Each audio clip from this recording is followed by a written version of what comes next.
Halo semuanya, kembali lagi di channel YouTube saya. Di video kali ini, saya akan memaparkan hasil dari praktik kerja lapangan saya yang telah saya laksanakan di PT Tristan Digital Teknologi. Sebelumnya, yang terhormat Bapak Abdul Ruhul Kudus SPD SST selaku Kepala Konsentrasi Keahlian Teknik Komputer dan Jaringan, yang terhormat Bapak Udin Jainuddin Eskom selaku penguji saya, dan yang terhormat Ibu Haji Listiani Nuraini selaku pembimbing saya. Sebelumnya, izinkan saya untuk memperkenalkan diri. Perkenalkan, nama saya Rini Anggraini. Saya dari kelas 12 TKJ 2. Pada kesempatan kali ini, saya akan memaparkan hasil dari praktik kerja lapangan yang telah saya laksanakan di PT Tristan Digital Teknologi periode bulan Juli hingga November. Saya akan memaparkan hasil dari proses tersebut yang telah saya rangkum dalam laporan prosedur instalasi jaringan fiber optik di rumah pada PT Tristan Digital Teknologi. Di sini, saya membaginya menjadi 5 bagian. Yang pertama, pendahuluan. Pendahuluan di sini akan berisikan tentang latar belakang, tujuan, dan manfaat. Lalu untuk yang kedua, tinjauan perusahaan yang akan berisi tentang profil dari perusahaan. Lalu yang ketiga, pembahasan yang berisi tentang cara kerja di PKL itu saya ngapain aja. Dan yang kedua, gambar kerja adalah penjelasan dari judul saya. Dan yang keempat, temuan yang akan berisikan tentang faktor pendukung dan faktor penghambat. Lalu yang terakhir kelima, penutup yang akan berisikan tentang kesimpulan dan saran.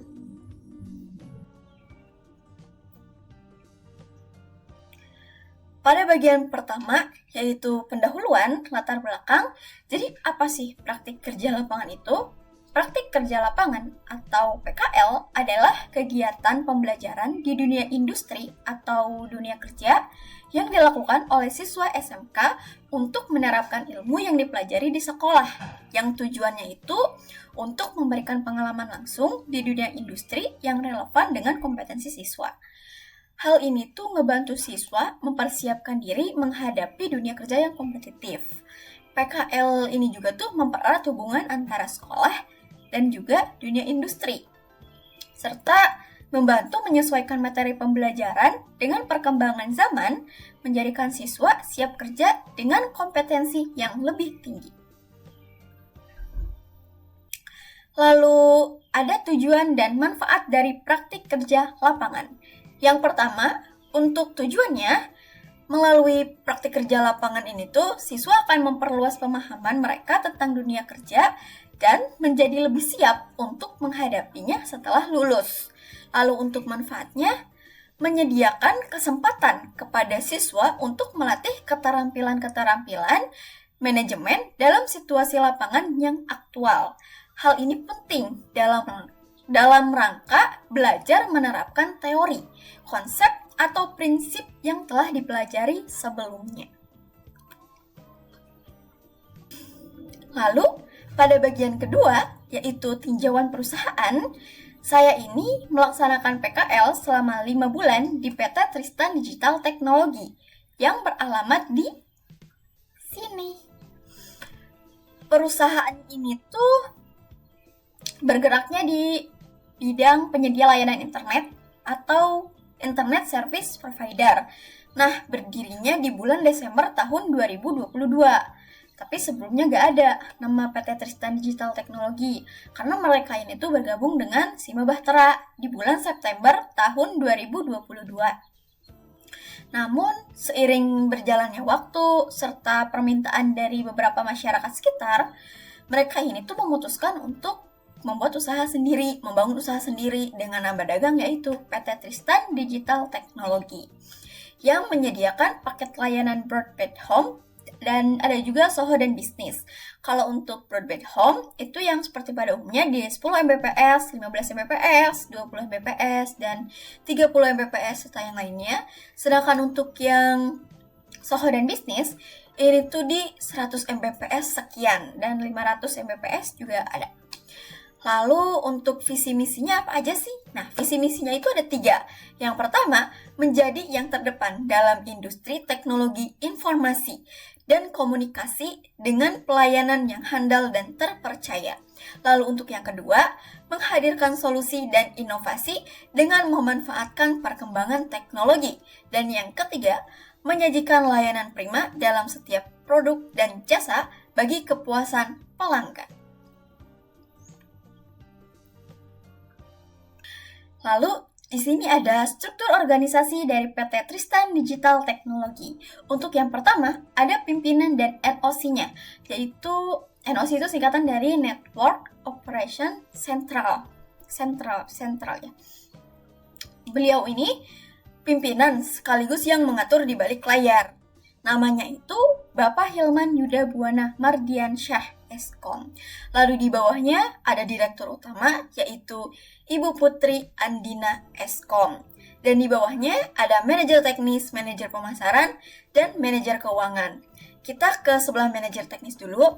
Di sini ada Pak Aldi Ardana. Dan di bawahnya ada koordinator lapangan yaitu Bapak Maman Sulaiman. Dan di bawahnya ada teknisi backbone dan teknisi IKR. Jadi, teknisi backbone dan teknisi IKR ini berbeda.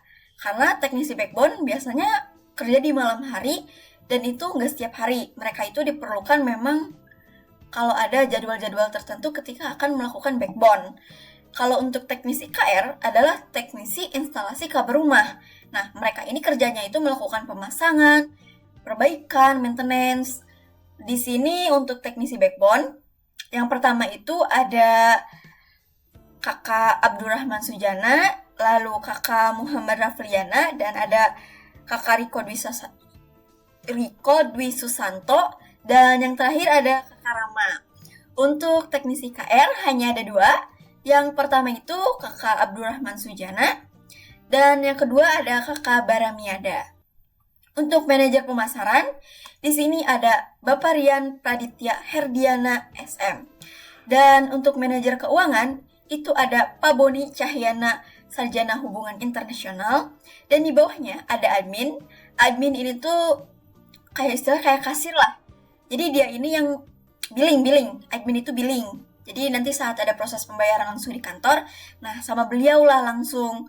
Namanya itu Ibu Puji Apriliani Pertiwi, SAP. Dan ada help desk atau customer service. Ada Bapak Rian Praditya Herdiana SM. Lalu pada bagian ketiga yaitu pembahasan cara kerja di PKL. Jadi selama saya PKL itu ngapain aja sih? Nah, yang pertama kita melakukan pemasaran produk WiFi ke beberapa daerah yang ada di Majalengka. Jadi kita tidak hanya diajari untuk hard skill seperti mungkin saya kan di SP ya, mungkin kerjaan saya di lapangan enggak, tapi saya ada juga yang namanya pemasaran. Nah, pemasaran ini tuh ngasah soft skill kita yaitu di komunikasi. Lalu yang kedua, pengecekan perangkat jaringan. Biasanya kita suka mengecek beberapa modem yang memang sudah tidak layak untuk digunakan. Dan yang ketiga, pencatatan dan input data pelanggan. Ini tuh biasanya kita suka mencatat kayak redaman, atau mengganti VLAN ID, atau meremot modem user dari laptop sini gitu kan, atau melakukan aktivasi juga bisa. Dan untuk yang keempat itu perbaikan jaringan atau maintenance. Biasanya kita suka ikut teknisi saat perbaikan pergantian modem, perbaikan kabel putus, atau perbaikan redaman naik. Dan yang terakhir, instalasi jaringan fiber optik di rumah pelanggan atau pemasangan. Nah, biasanya kita juga suka ikut pemasangan. Biasanya kita hanya membantu di beberapa saja, bukan kita yang melakukan proses pemasangan, tapi biasanya kita hanya membantu di bagian proses penyambungan atau pengecekan redaman atau melakukan penyetingan modem. Seperti itu. Di sini adalah gambar kerja dari prosedur instalasi jaringan fiber optik di rumah. Yang pertama, kita akan melakukan survei lokasi ke rumah klien. Di sini tuh meliputi 3 hal. Yang pertama, kita akan mengukur jarak ODP ke rumah klien itu berapa meter untuk memenuhi kebutuhan kabel fiber optik yang akan kita gunakan saat melakukan pemasangan nanti. Dan yang kedua, melihat track. Maksudnya apa melihat track? Kita akan melihat apakah rumahnya itu berada di gang sempit, apakah rumahnya itu di pinggir jalan, apakah rumahnya banyak pepohonan, ada sungai, ada sawah. Nah, kita harus sudah bisa melihat dan memperkirakan kemanakah arah kabel kita nantinya, kemana arah kabel kita nanti dikaitkan. Lalu yang terakhir, melihat jalur fiber optik. Maksudnya, apakah di lokasi tersebut ada jalur fiber optik? Dan jadi maksudnya gini nih, semisalkan ada seorang klien yang akan melakukan pemasangan wifi. Nah, rumah dia ini tuh ada di pinggir jalan, tapi di sebelah kanan. Sedangkan si kabel fiber optik, si jalur fiber optik ini tuh adanya di sebelah kiri. Dan gak mungkin kan kalau misalkan dari kiri kabel nih ke kanan kita bentang langsung, apalagi kalau rumah si klien ini jauh. Nah, dari sinilah kita harus melihat dulu jalurnya. Sama aja sih, ini tuh kayak melihat track lah, melihat track sekaligus melihat jalur kabel. Setelah melakukan survei lokasi, selanjutnya kita menyiapkan alat-alat untuk IKR, instalasi kabel rumah. Biasanya kita membawa tangga, modem, BAA. BAA itu kertas berita acara aktivasi. Itu memang dokumen yang biasanya PT Tristan gunakan untuk kebutuhan kantor. Dan kita juga membawa kabel fiber optik, lalu kabel patch core, dan seperangkat alat seperti splicer, cleaver, stripper. Setelah menyiapkan alat-alat tersebut, langkah selanjutnya adalah instalasi jaringan. Nah, di sini kita melakukan proses splicing di ODP dan juga melakukan penarikan kabel. Kita melakukan proses splicing di ODP itu menggunakan kabel fiber optik dan juga kabel patch core. Setelah dilakukan proses splicing, itu kita akan keataskan kabelnya untuk dicolokkan di port ODP dan mengecek redamannya. Karena kita sangat membutuhkan hasil redaman tersebut agar kita tahu berapa nih perbedaan di ODP sampai di rumah klien. Karena kan itu gak boleh beda ya. Nah, setelah mengecek, lalu kita mengingatnya atau bila perlu didokumentasikan, lalu kita melakukan penarikan kabel dari tiang ke tiang.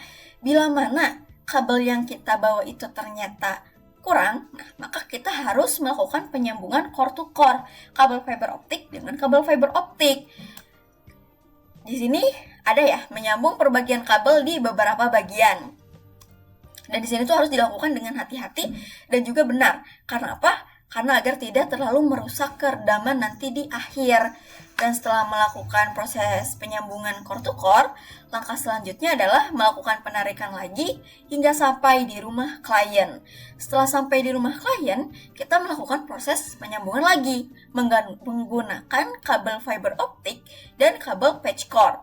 Tapi sebelum menghubungkannya ke modem, kita harus mengecek redamannya terlebih dahulu. Nah, melakukan pengecekan redaman. Jika di mana di awal tadi di ODP misalkan kita dapat redaman di 18 dan saat dicek di klien ternyata mendapatkan 25. Wah, itu kan udah sangat jelek banget ya. Berarti kita harus melakukan proses splicing ulang, tapi tetap di rumah klien. Setelah melakukan proses splicing ulang, kita melakukan pengecekan redaman lagi dan bila mendapatkan yang ke 20 dBm itu aman. Selanjutnya kita bisa melakukan penyambungan ke modem tersebut. Setelah disambungkan, kita melakukan penyetingan dan meminta request PPOE ke pihak kantor untuk menghubungkan agar mendapatkan internet. Setelah melakukan proses penyetingan segala hal semuanya, mengganti password, mengganti SSID, lalu kita akan memberikan semuanya kepada klien. Maksudnya untuk membiarkan klien mencobanya, apakah sudah bisa terhubung, apakah sudah bisa membuka ke semua sosial media. Nah, itu kita dicoba dulu di situ. Lalu setelah melakukan percobaan itu, ya udah, kita pulang beres. Lalu pada bagian keempat, yaitu temuan yang berisikan tentang faktor pendukung dan faktor penghambat. Untuk faktor pendukung itu ada dua. Yang pertama, adanya perangkat-perangkat seperti Splacer atau alat-alat kebutuhan yang lainnya, serta jaringan internetnya itu bagus, jadi itu mempermudah pelaksanaan tugas dan pembelajaran selama saya PKL. Lalu untuk yang kedua, para teknisi dan juga staf dari industri itu memberikan arahannya sangat jelas dan bersedia menjelaskan konsep-konsep teknis yang belum dipahami itu secara rinci, secara detail sehingga kita paham. Dan itu sangat mendukung sekali. Lalu untuk faktor penghambatnya, yang pertama, mungkin karena kurangnya pemahaman terhadap istilah-istilah teknis dan prosedur kompleks, seringkali menjadi tantangan bagi saya. Karena saya belum tahu ini itu, dan mungkin pembekalan dari sekolah juga kurang. Lalu untuk yang kedua, cuaca buruk, seperti hujan deras. Kalau panas ya masih ketahan walaupun keringetan. Cuma kalau hujan deras itu sangat menghambat sekali, sehingga kita harus menunda pekerjaan di hari itu dan melanjutkannya di hari esok. Untuk bab 5, yaitu penutup yang berisikan tentang kesimpulan, berdasarkan pelaksanaan praktik kerja lapangan yang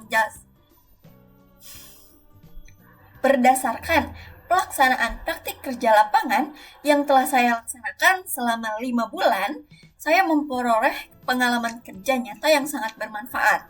Selama kegiatan tersebut, saya dapat menerapkan teori yang telah dipelajari di sekolah ke dalam praktik langsung di dunia kerja.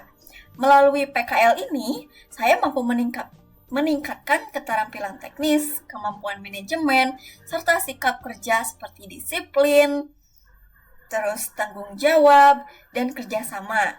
Selain itu, pengalaman selama 5 bulan PKL memberikan pemahaman yang lebih mendalam tentang lingkungan kerja dan mempersiapkan saya untuk terjun ke dunia industri setelah lulus. Dan untuk yang terakhir, ada 2 saran. Yang pertama untuk sekolah SMK Negeri 1 Majalengka, dan yang kedua untuk adik-adik yang akan melaksanakan PKL di tahun depan. Untuk saran sekolah SMK Negeri 1 Majalengka, saya harapkan sekolah dapat terus menjalin kerjasama dengan dunia industri yang lebih luas, sehingga siswa memiliki banyak pilihan tempat PKL yang sesuai dengan kompetensi jurusan. Dan saya sarankan juga untuk membekali pembekalan yang cukup sebelum melaksanakan praktik kerja lapangan agar siswa dan siswi tidak kebingungan saat terjun ke dunia lapangan. Dan untuk adik-adik yang akan melaksanakan PKL di tahun depan, sebaiknya kalian mempersiapkan diri dari sekarang, seperti menjaga kedisiplinan, etika, serta aktiflah belajarnya, serta mencari info hal-hal atau tentang PKL dari sekarang. Untuk merangkum bahwa pengalaman saya PKL di PT Tristan Digital Teknologi bisa memberikan pelajaran yang sangat berguna, bukan hanya untuk perkembangan diri saya, tapi juga untuk karir saya ke depannya. Harapannya program PKL ini terus diadakan agar pengetahuan siswa bisa diperluas, ilmu baru bisa didapat bukan hanya dari bangku sekolah. Saya harapkan apa yang telah saya pelajari dan sampaikan di video ini dapat memberikan gambaran yang bermanfaat mengenai pengalaman kerja nyata di lapangan. Terima kasih saya ucapkan kepada keluarga besar PT Tristan Digital Teknologi atas kesempatan dan bimbingan yang saya dapat selama saya melaksanakan PKL di PT Tristan Digital Teknologi. Dan saya mengucapkan terima kasih kepada SMK Negeri 1 Majalengka atas segala ilmu yang didapat. Mungkin cukup sekian video pemaparan hasil dari praktik kerja lapangan dari saya. Dadah!